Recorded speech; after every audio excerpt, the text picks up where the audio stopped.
This is the VOA Special English Economics Report. President Obama turned his attention to financial reform after his victory in March on health care. On April 14th, he met with congressional leaders from both parties at the White House. He said there are some areas on which Democrats and Republicans can agree. If there's one lesson that we've learned, he said, it's that an unfettered market where people are taking huge risks and expecting taxpayers to bail them out when things go sour is simply not acceptable. Treasury Secretary Tim Geithner wrote in the Washington Post that the deep financial crisis is close to the end.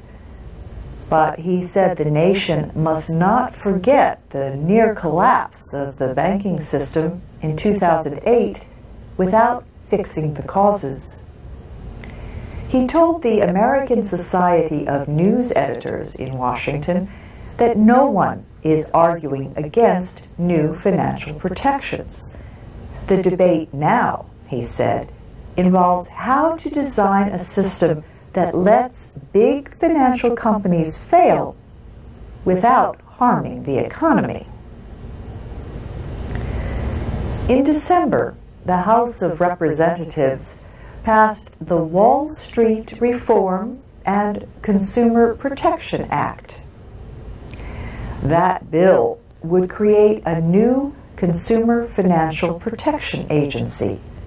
It would also increase investor protections and let shareholders vote on the pay of top company officials. And it would create a group to identify and regulate companies that are so big their failure could threaten the economy. Republicans opposed the bill. That was also true in March, when the Senate Banking Committee approved its own version. That bill would not create an independent consumer agency, but instead a new office at the Federal Reserve, the central bank.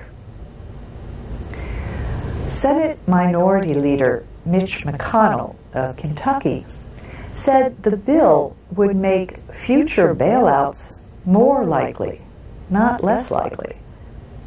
Both measures in Congress call for a system to supervise derivatives. These contracts are used for different purposes, including investment and protecting against loss. The largely unregulated market in derivatives is estimated at $600 trillion. Government rescues of banks considered too big to fail angered the public and helped fuel a conservative movement. The Tea Party also opposes the new health care law and argues for lower taxes and less government. On April 15th, they protested to mark Tax Day, when Americans have to pay any federal taxes they owe. And that's the VOA Special English Economics Report.